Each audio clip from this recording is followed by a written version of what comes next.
Welcome to another episode of A Stranger, a Suitcase and a Story. I'm Anton van der Walt, and with me is my co-host and fellow traveler on this journey, Ben Liebenberg. Hello, Ben. How are you doing? Hey, hello, Anton. How are you? Yeah, it's good to have you on the podcast. We've got a really special guest tonight, but before I introduce him, I just want to talk a little bit about what this podcast is about. It's where we explore what it means to leave behind this life we knew and step into the unknown. We dive deep into the stories of migration, identity, and belonging, unpacking not just the suitcase, but the hopes, fears, and dreams of people we carry with them. Whether you've made the leap yourself, or are thinking about starting over, or are simply curious about the courage it takes to begin again, you're in the right place.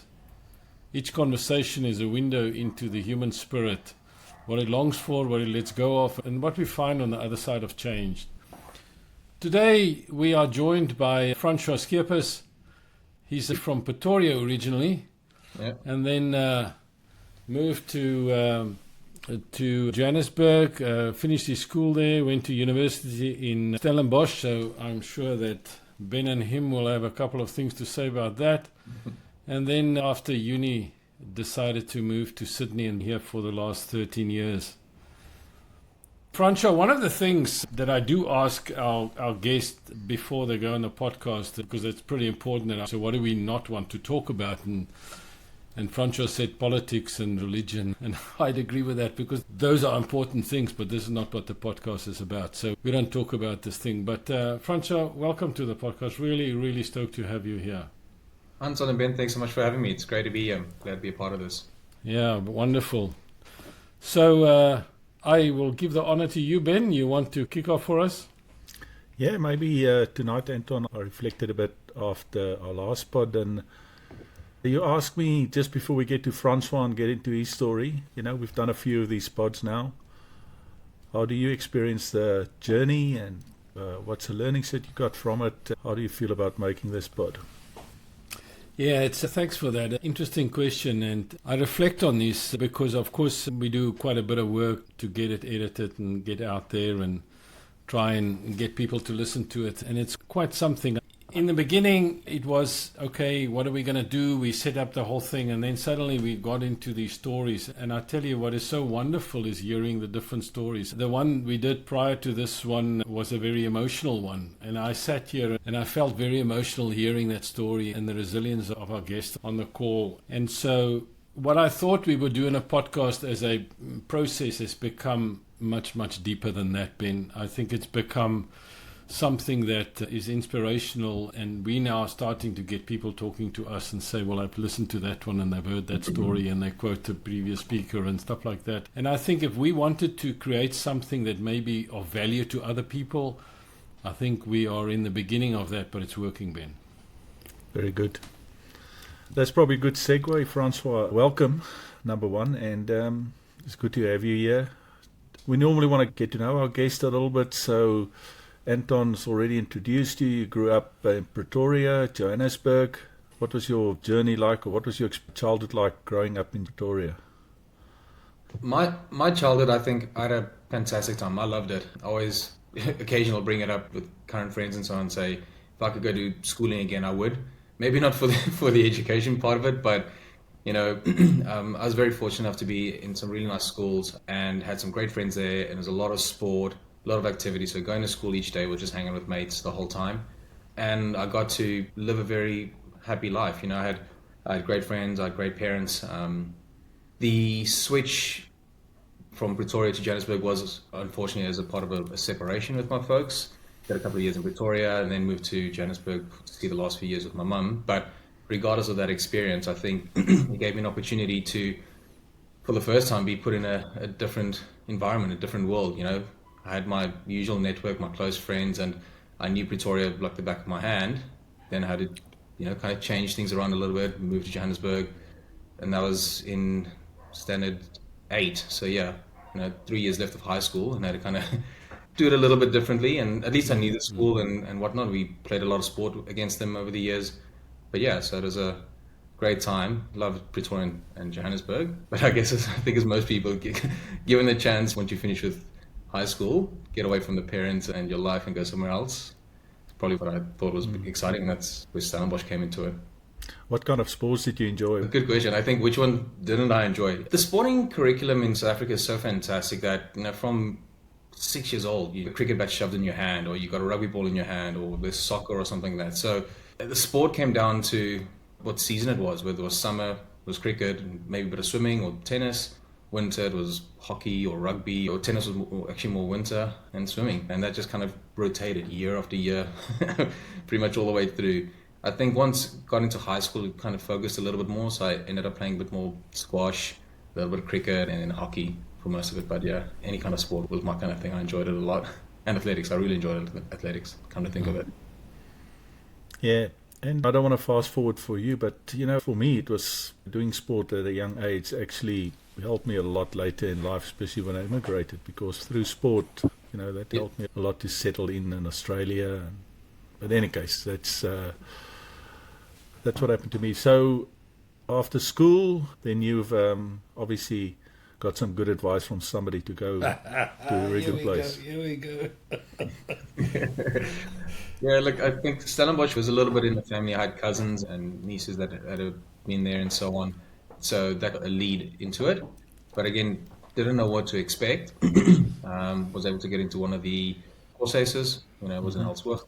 And again, there's an experience that it's sometimes a bit unfortunate that not many people can have that kind of experience. I think living on campus in that kind of community is such a great way to live life and experience things. I mean, you learn how to do your own washing. I know in South Africa, life's pretty easy, especially now in Australia. I think the both of you could probably comment the same. Some of the luxuries that you would have had back home, you don't necessarily have here, but that experience from Stellenbosch, learning to cook for myself, clean after myself, do my own laundry, even though it was pretty good and I've got some tainted clothes and so on. It was one of those things that just happened to be a lucky bounce for me, and I learned a lot from that and about myself as well that I was able to utilize today now. Yeah, so we were neighbours because I was next door at the Eendrag. Yeah. So. That's why we hit it off from the start. So, Francois, what changed for you in university if you think about your outlook on life? Because now, for the first time, you've moved away from your parents. You wanted to do that. You went into boarding school. And what changed for you in your life that were you thinking, okay, I want to do things differently, or I'm here and I enjoy this and that sort of thing. So what changed for you? I don't know if anything specifically changed, but my mother would hate me to bring this up, but I don't actually believe that I did this or not, but it's true. So when I first got into Stellies, my parents would come down to Cape Town. They were kind of moving from Johannesburg at the same time. My brother was still at school and they wanted to change the lifestyle of Joburg and go into Cape Town. And that was about 6 months or 8 months after I'd started my first year. I actually wrote a letter to my mum saying, Mum, I'm happy for you guys to come down to Cape Town. It'd be great. We'll see each other every now and then, but please understand, this is now my little world here. I want to try and find my own way here, but I don't want you to expect that I'm going to be home every weekend and it's going to be like it was back at high school. I want to kind of just try and find my own way and own feet around here, and I'll see you, but don't expect regular visits, which didn't go down very well. And she keeps reminding me till this day about that and how much I hurt her and broke her heart when I said that, but she also understands and gets it. So I think maybe at some subconscious level there was a part of me that said I need to kind of grow up a little bit and start becoming my own person, but I can't say there was anything specifically that made me say, look, I'm going to be like this, I'm going to change things, and this is how I'm going to do it. It was just, how things kind of played out for me at that point. So, Francois, hearing your story about the part in, a couple of years, or you probably were 3 years at Stellies during that time, but surely during that time you were starting to think about what do you want to do next. And of course, we know you ended up in Sydney, but I am sure there's a whole... how you got here in the first place. Yeah. So I think a big part of that came from not necessarily a specific roadmap, but there was always the idea of the potential risk that things in South Africa might not work out for me in a way that I would like to and what I wanted to achieve in my life and so on. So without any specific plan saying once I finish university, I'm going to move overseas, doesn't matter where, but I'm going to move overseas, one thing that I knew from the very beginning when I chose the subjects that I studied and the subjects that I chose, I wanted to be potentially internationally mobile. I wanted an education or a degree or a qualification that I could say to an overseas worker or employer or a country, I've got these skills, to consider me. And that's why I did the BCom. Why did you want to go overseas? There are lots and millions of people are quite happy to stay where they are. Yeah. Look, it's about keeping options open, right? It's about having the ability to make a decision if things change that allows you to give yourselves options, right? If you just put blinkers on and just focus on one thing in itself, one day if you lift your head up and you look around and say, damn, this is not what I wanted or situation I wanted to be in. Me personally, I would have hated to be in that situation. I can't speak for anyone else, but I'm a person who likes to manage risks to a certain degree. So that was my way of managing my own life and my own future's risk, is by giving myself that key card, the ability to go overseas. I never said I wanted to go overseas from the very beginning, but I wanted to have that in the back pocket to say, if I need to use this, I can use it. And even when I did get the opportunity to use it and I did use it, it wasn't like I need to get out of here, this is dire straits or anything like that. It was just you know what, I'm young. If things don't work out of a year or I've got nothing really to anchor me down, what's the harm of going over for a year or two or whatever and see what happens? Let's go for it. But at least with what I studied, gave me that opportunity. And if I look back at my journey and how I actually officially was able to get into Australia and get my citizenship, those decisions that I made had a massive influence and impact on me. If I didn't make those decisions, I think being here wouldn't have been possible. And that's just because of the studies. And and before you came, I mean, you immigrated from Johannesburg to Cape Town. And how did you ever travel before that you decide you want to go overseas, or was this just something that... We weren't necessarily a family that had the ability to go overseas regularly or anything like that. We went overseas when I was very young. We went over to the US. My uncle was working for the United Nations at the time in their head office in New York, and we had a bit of a trip in America, but I was 10 years old, so that was my first exposure to international life. And then when I was in high school, we got another opportunity to go to London for, I think it was a week or two. But that was my international travel experience by the time I went into university. So to me, holidays and so on was either going to Kruger or going to Margate. That was my holiday. So my world was South Africa, and I loved it. And I'm it's obviously a bit sad to not have everything that we used to have back in South Africa, but from a decision-making process, I wasn't exposed to a bigger world out there, and there's I need to be a part of that. I want that. It was, it was a very much, I think, what happens kind of, kind of thing. There's a guy once that, just listening to you, that gave this analogy, and he said to me, you know what, if you're going to fly on an airplane, and you're not so sure that this airplane is very stable, you might as well take a parachute with you. And if you fly, the objective is never to use a parachute, and that'll be fantastic if you get to the other side. But you know what? If the airplane does fall, and you've got a much better chance than the guy next to you. Yeah, it's a great analogy. And that actually stuck with me, and just listening to you talking now, it made me think of that analogy and why people do things. And I just want to have a parachute with me, not necessarily to use it, but it'll be nice to have one. And I get that. I think a lot of us get that, just that sense of, hey, I'm not stuck. I've got opportunities. I can decide.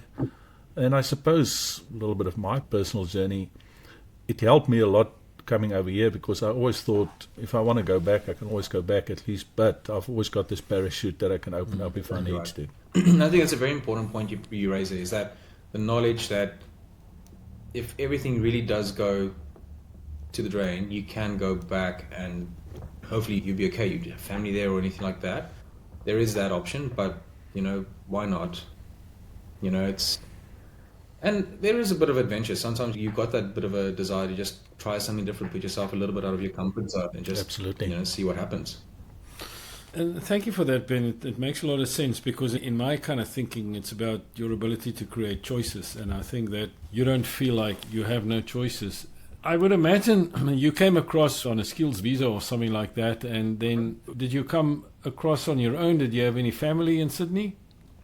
So the way is a long story short, but in Australia, if I wanted to get to the ultimate goal of getting citizenship, Yeah. you got to get something known as permanent residency. Yes. The two basic ways to get permanent residency is an employer sponsors you, you live here long enough, you apply for permanent residency, you get that, and then eventually you apply for citizenship. If you're younger, sorry, that's if you're younger than a certain age, right? Yeah, I mean, look, I haven't looked at the rules in a very long time. You're too young to have thought about that. Yeah, but ultimately in Australia, there's a skills list. Doctors, engineers, lawyers, midwives, whatever. There's a whole list of hundreds of career opportunities that they're seeking for, skilled workers. If you can identify one of those and identify that you're one of them, then you get a chance to apply for permanent residency. So whether that's through an employer, I went down the path of choosing not to be beholden onto an employer. I said, look, Australia says they need these skills. I identified which skill was the closest to what I had. Unfortunately, my skill wasn't on the list. BCom finance or investment management wasn't on the skills list, but accounting was close enough. So the way I had to go about it, if I wanted to not go through an employer and get on that skills list, I had to get myself assessed as an accountant. So my route into Australia was to come under a student visa, studied for another 2 years, did my master's in accounting, used the system a little bit and did a master's in finance as well. So I got 2 degrees in the 2-year period. But that then gave me the ability to say, Australia, you're looking for someone who's of a certain age, gives you points, English capability, past experience, education, and identified skill. So I was able to say to Australia as a country, basically, you're looking for an accountant. I am qualified by your standards as an accountant because I've studied at your university, or one of your universities, and that kind of got me into Australia. The move across was by myself, as in like no family came with me, so it was all by myself. But at the time, I had a girlfriend. She had a brother who'd been living and working in Australia for a couple of years already. He's married, he had a daughter and so on like that. So when we came to the end of our kind of studies and we started saying, well, do we want to explore going overseas? Again, the opportunity card that we created for ourselves. I was kind of saying, look, I want to go try something overseas, whether I go to the US, whether I go to the UK or wherever. Let's explore options. Long story short, the UK had changed rules about a year or two before I was able to go overseas. So it kind of made itself unviable for me. Don't know if I would go very well in the US. And then Australia was just kind of got chucked in there because she had her brother here. Right. So as luck would have it, started digging into it, and a way for us to get into Australia. We're no longer together, obviously, but that's kind of, so I came over with her and she had her brother here, but other than that, it was pretty much by myself, and that's it. Yeah, let's deal with that, otherwise it hangs in the air. So you met your wife here, right? I met my wife here in Australia. In Australia, yes. And you've got a baby girl now, right? Little baby girl, Lila, beautiful little thing. How old is she now? So 15 months. 15 months. Yeah, so we're in that stage of words developing and she's found her voice. So she's much like her mum. Very energetic, starting to walk around and stuff. So every day is a new day, but it's a magical experience to be able to be a parent of a child. And we're very fortunate with her. She's a wonderful baby to us. Yeah. Sorry, Ben, I hope I'm not taking over, but I just want to kind of ask this question. So we've not interviewed anybody in our podcast as young as Francois, I don't think, that came across with no work experience and just started his life here beyond university. So that's a very interesting thing. So as a young person, you just come out of Stellies, as you say. There's a certain way of doing things in South Africa, a certain way that you fit in, and so you land here. Mm-hmm. Tell us about the culture change and how did that go for you? Look, my experience from the culture, right, it's similar, but it's not similar. And I'll explain why. Australia and Australians, they love their sport. South Africans love their sport, right? So there's that similarity. Mm-hmm. The sports that they love here are slightly different to the ones that we love in South Africa, or at least at my time. So what we would refer to as rugby in South Africa, they refer to it as rugby union. here in Australia. They've got two other types of rugby, which is called the NRL, National Rugby League, which is similar to rugby, but one or two of the rules are a bit different, and the rate of play and the way of play is very different. There's no scrums, Francois. No scrums, no proper lineouts or anything like that. So it's a different way of playing the game. And then there's AFL, Australian Football League, which is a whole different kind of concept. That's various different sports kind of mixed into one and so on. But in priority, you think if you're in Melbourne, AFL is pretty much the main sport, then the NRL, and then Union. In Sydney, it's probably NRL is the main sport, then AFL, and then Union. Even though there's a lot of people that love Union, as people would know, if some of your teams aren't performing as well or there's not enough support, then it kind of falls by the wayside. Right. So having to kind of learn and adjust to liking a different way of sport was a bit of an adjustment. I think in Australia, again, people love to have a barbecue, but it's not a braai. We were lucky enough to go back to South Africa in January for a bit of time to go spend some time with Dad and stepmom, and we had a braai there multiple times, and instantly see the difference between the two. A braai is you eventually cook some meat, but it's more about getting around the fire, having a chat, probably getting a bit too pissed for your own good. Where I find sometimes maybe a barbecue here is it's on a gas, you cook to go and eat. And the social element happens inside the house and so on. It's not really about standing outside and sharing stories and stuff like that. So there's a difference in that. And then I think one other thing is the level of the way of communication here is a bit different.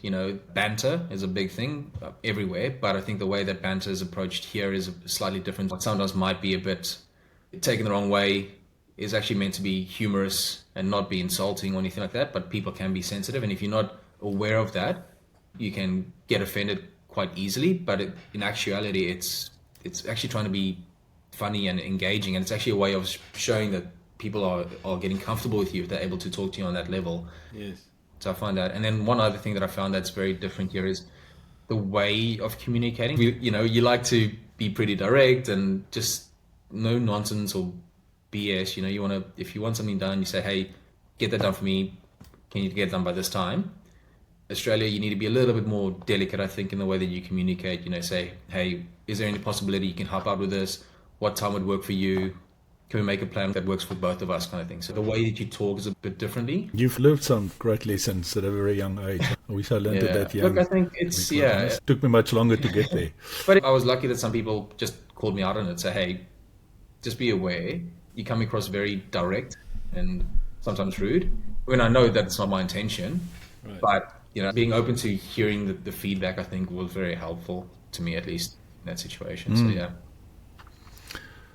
Now that's good. And I suppose, when Anton and I started the spot, part of the reason why we actually started it was to speak to people like yourselves and share these stories and share our learnings, because like you, I had a good mate here when we came over. And again, he was a little bit my mentor, and he helped me and gave me just those tips. And it was so helpful in hindsight to have somebody. So again, as Anton said, if we've got one or two people that listens to the spot and can take something out of it and learn something out of it, it's been worthwhile. I wanted to come back to one thing, it's probably more of a logistical thing, but when you came over and you said you studied here, so did you study as a foreign student? Yep, and that is so that's quite expensive, isn't it? So the way we worked it was my early inheritance, in a sense. Okay. It was a family commitment to make it happen. It's not a cheap endeavor, but that's just how it works in Australia. International students just pay way more than what local students would pay. But it was an investment in my future, basically. Yeah, no, absolutely. But I just wanted to get it out there because maybe somebody listening to it think, oh, that's a good avenue to take. I'll just go and become an international student, and then by that way I'll get my visa. And it is possible. Yeah. You've done it. Plenty of others done it, but it's certainly not cheap. Look, if I can give a quick summary on, I guess, the journey that I took to get here, and if there is anyone that's similar or interested or whatever about it, a few things to know. It is getting into Australian university. It's got its challenges sometimes. You got to prove your curriculum, You got to communicate with people basically across from the other side of the world. It takes time to do that. So it's not like I'll just apply, I'll get accepted, I can come across, even if you have the financial means to do so. It's not just that straightforward. They don't really have at least what I experienced on, Stellenbosch and most universities that have courses or colleges.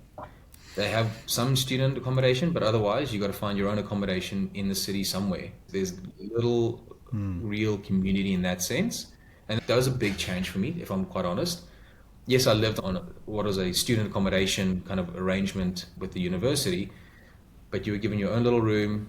There wasn't any other college interactions, sporting events, anything. They try to create socials and social events and whatnot, but, believe it or not, mostly people that stay there are international students, and international students tend to stick to their own kind, and anyone that's local studying in Australia tends to still live at home. And it was a bit of a new thing for me to learn, when a lot of people would probably stay at home until 25, 26 after working a year or two at least as well. They'd still be at home. The campus life is not a thing, so that had implications. Yeah, you can meet someone in class or whatever, but that doesn't mean after class, let's go to the pub or let's go hang out or something like that, because we live on campus, we can just go catch up. It's like, nah, I got to catch the train, or I got to catch the bus to go home. So, forming friendships and proper connections, you kind of just really do it during class time. Maybe a coffee or something beforehand or after it's on. But other than that, if you're not making friends with someone on campus, if you're not living on campus, you're living in your own accommodation, it becomes a bit harder to meet people. And that's something you said a bit earlier about sport and so on. If you are looking for a way to meet people, sport in Australia, it's a big thing. There are a lot of clubs, whatever sport you can think of. So that's a great way or great avenue that I would suggest anyone explore if they are looking for a way to make friends or meet people. Yeah. And you don't have to play for the first side or be very good at it. You just go there, enjoy it. And it's true what you're saying. I think I've got a son at university now, and I think it's actually become even more difficult for them because so many classes they do these days are online. So they don't even have that personal interaction on campus.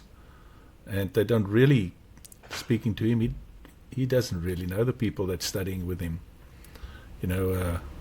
Fortunately he plays sport as well, plays a bit of rugby. So, most of his friends are either from there or from through rugby and that kind of thing. Not really anybody studying per se with him in the class.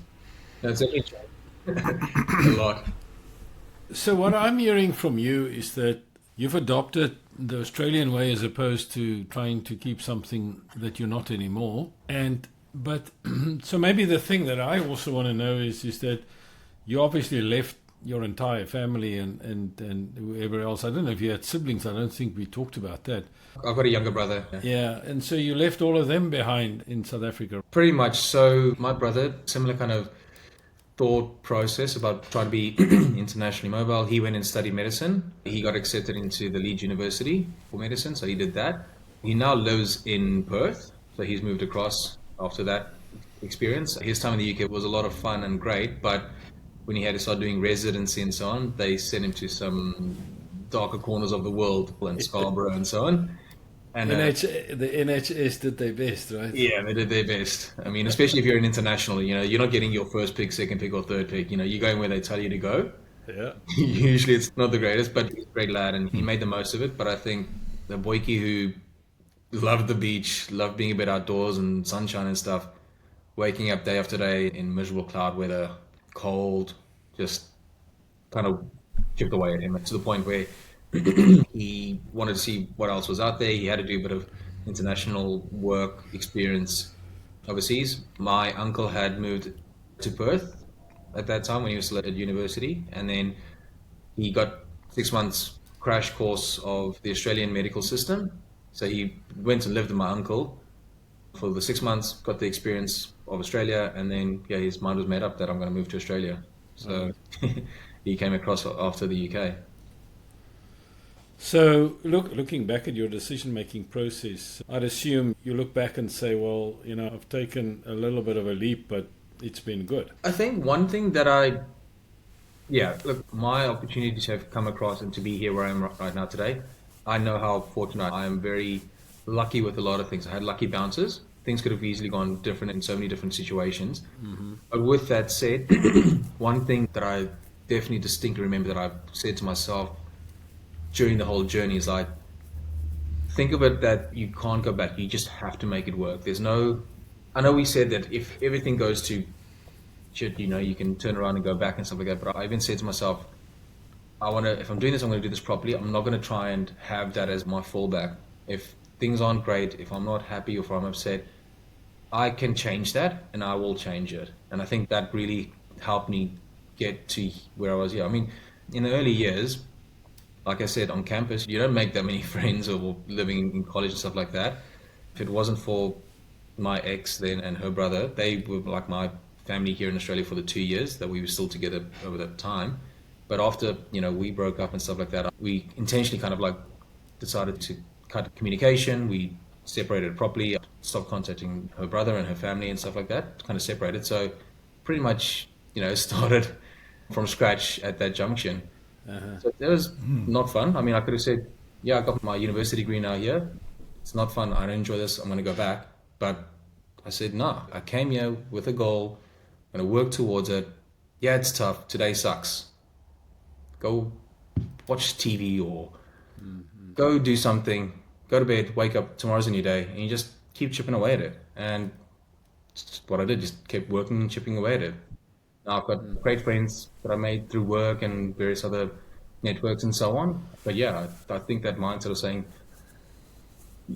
you've got no choice, you just have to make it work, really is something I think it's important to have with you, or at least an element of it with you, because there are dark times, there are tough times, for sure. Yeah.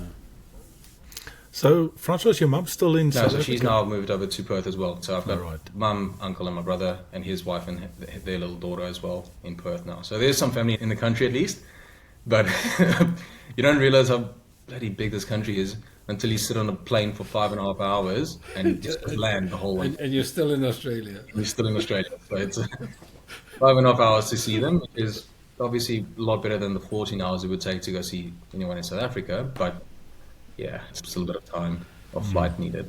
Yeah.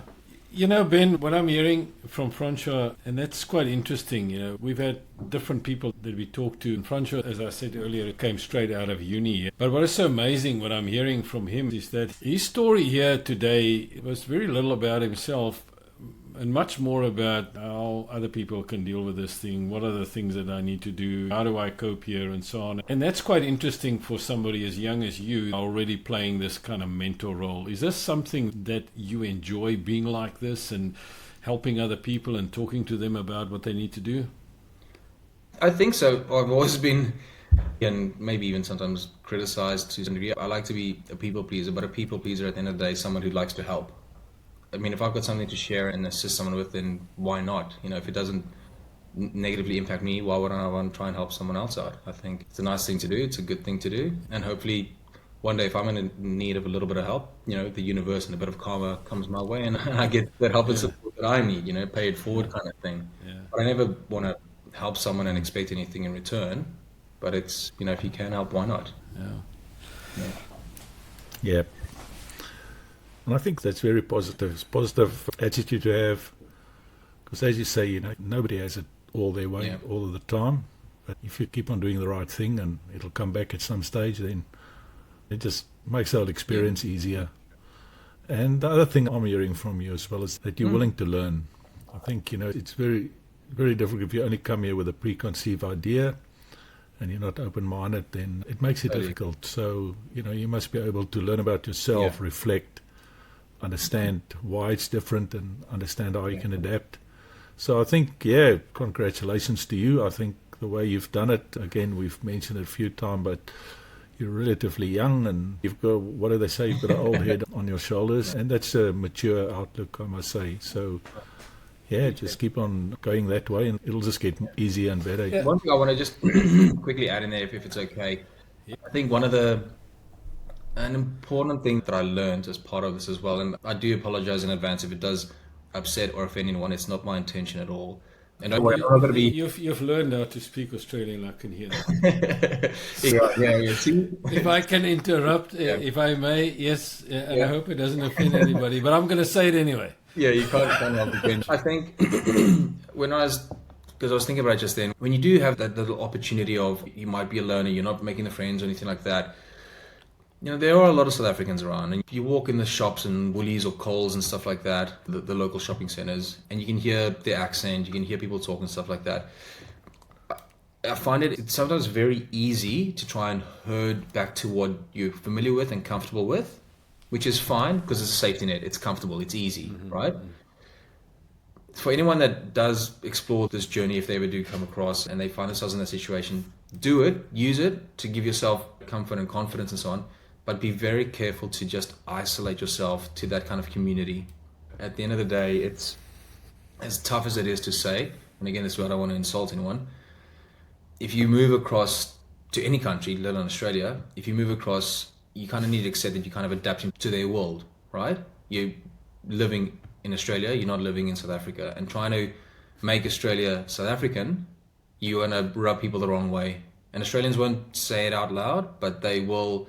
You'll feel isolated, you'll feel left out of things and so on. Because if you're always talking about, I don't like how strict things are here in Australia. In South Africa, you can do whatever you wanted to. Or how good are the Springboks the whole time. And it's like, imagine if someone you're living in South Africa and an Aussie comes and says, but you guys don't have as nice wine as we do. Or, how good is our rugby team? Or how good is our athletics team or something like that. You can be like, yeah, man, shut up. Enough now. You're not, if Australia's so great, why don't you go back there, kind of thing.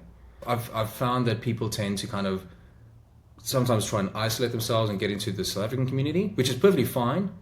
But then because of that, they get the little kind of blinkers on sometimes. And then in the broader community, when they're around others, then you sometimes can. No, and you're right. I learned that myself. I had a situation where that came to my issue, and then I had to reflect on that and took that away from it. Yeah, and you're right. I think that Ben and I are hearing this time and time again. It's to find that balance, because you can never take away from where you come from, and there's no denying that. And if you deny where you come from, then it's a part of you that you've lost. But at the same time, and I mean, I've had that experience myself because I was lucky enough to work in several different countries, and I remember living in Thailand and living in Bangkok, and that is such a different culture. But now your option is to stick to and there are plenty of expats, and just to stick to that expats and just party with them and do their thing. Or you go out there, you meet people in Thailand, you go and visit the temples, you go into the country, you go and explore what it's about in Thailand, and you learn about the culture and you practice some of that. It's not about you want to be accepted by people and become them. It is almost like you have to have a respect for where you are, for the country that you are, and for what it provides you. Because I have seen this, and I experienced this during COVID. I was not here for a long time. I had my own business. And with COVID, I just started it, and it was incredibly difficult. Whatever contracts I had just got cancelled because it was all traveling overseas. And because I was a permanent resident and so on, there wasn't a question of anything other than you're a small business, we're going to help you. And they did. And so you're here in Australia, so there's no discrimination about that at all or anything like that. And so, one has got to be grateful for where you are. Keep where you come from, but you can't just be something else or stick to your own kind and think that it's going to work that way. I don't know what you think, Ben. Yep, balance. Only one word, keep the balance. Don't forget where you come from. Leverage on those experiences, on those relationships, on those people that but, have the balance on the other. And I think as South Africans, we're respectful, we're kind, we're hardworking, we're characteristics that people like to be around. But it is that balance. I can't tell you how many of my Aussie mates I've taught how to make biltong. So there's no shame, there's pride, and they love it. But I agree, the right word for it is balance. Yeah, for sure. I had an interesting experience the other day, which was quite illuminating to me as a person. And, Ben asked me earlier about how's this podcast been for me. And so, yes, here I'll be a little bit vulnerable about all of this. So one of the things that we did, for those who have listened to episode 1 and 2, Ben kept on insisting on understanding my army days, for instance. So that's something that he wanted to know about. And I had a very interesting army time. But of course, in South Africa, it's very politicized in that sense. And I'm not saying for or against it or anything like that. You're 17 years old, you get conscripted, what do you do? And so you have a couple of choices, right? And so you do this, but you never get to talk about it, right? So in South Africa, you would have some of these ex-army people that would get together, once a year or whatever, that do their thing like an alumni and so on. But it's it really never gets talked about. And that war or that time was no different than what's happening anywhere else in the world, and all the drama that goes on with young people going to those things. But you never talk about it. It's not because you don't want to or anything like that. It's just there's no opportunity to do that. And so the other day, because part of what I do is I deliver training and so on. And so Ben had a chat with me and said to me, but, the level of people and the type of people that you talk to would absolutely love to hear some of that stories. And so I reflected on that quite a bit, and I got a lot of photos, and I love talking through photos. And then in a training course, I spent 20 or 30 minutes with a group of 16 frontline leaders in a company, and I took them through some of the stuff that we did, showed them some photos and stuff like that. And it was just, they all sat there was not a peep. And you could see that there's an enormous amount of respect for uniform, right? You could sense that. And you speak to people, and it was incredibly vulnerable for me, but it was so nice to be able to talk about something. I said to them, I've never, ever had this discussion with people I didn't know or don't know well. And so I think that that's part of my heritage, but I'm here in Australia. So I respect what it is here for. And so, yeah. So Ben, maybe that is my part that you asked me about what the podcast has meant for me. For me personally, it's to release some of that past that you weren't able to talk about, not because you want to be brave or anything like that, or gory or anything like that, but it's a past that you experienced and something that you lived that you could never really talk about. And here I was, and I took that opportunity, and it was the most wonderful thing to do. Great.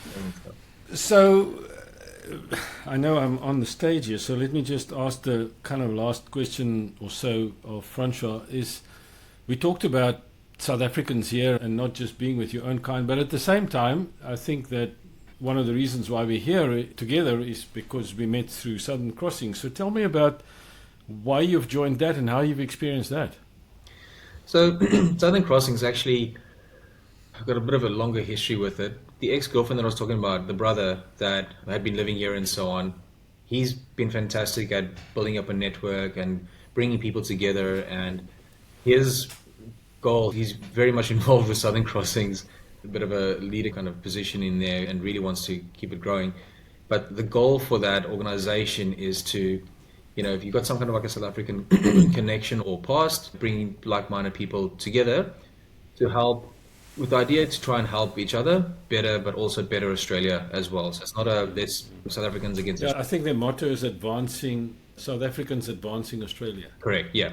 So it's about a great, fantastic network and getting people to meet new people and, get help with anything that they might need help with if possible, but not to focus on South Africans. It's about trying to make good in Australia as well and helping people out to do that as part of it. So I think it's a fantastic idea. I think it's a fantastic network, and anyone that is not a part of it and would like to be part of it, I'd highly suggest you kind of have a look into it and think about it, because it is a great opportunity. Wonderful people in there. Yeah. I'll have the second last word this time, Ben.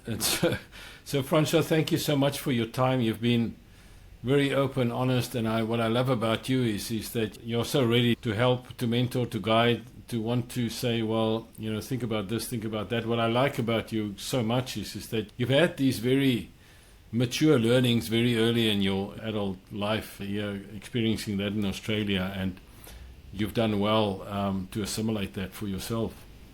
Thank you. Appreciate that. Yep.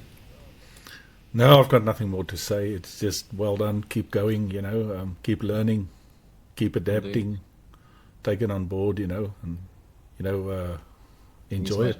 And I want to say thanks to both of you. It's a great honor and privilege to actually be a part of something like this. I've never thought in my life I'd do something of this kind of nature, but I think it's a fantastic idea that the two of you have, and I really hope the very best for it. I think it's got something that could be very valuable to a lot of people out there. Hopefully they can take something out of it, or they can take a lot out of it. Regardless, I think it's a fantastic platform and giving people a chance to get their story and their journey. Everybody loves an opportunity to express a little bit and so on. And I think, not often is this kind of platform given to everyone. So everyone's got some kind of twists and turns in their story. It's not just, I just rocked up and it just worked out. There's always a bit of sacrifices and big decisions and impacts that had to be made as part of it. So, I think it's wonderful. So thank you so much for having me on. I really do appreciate it.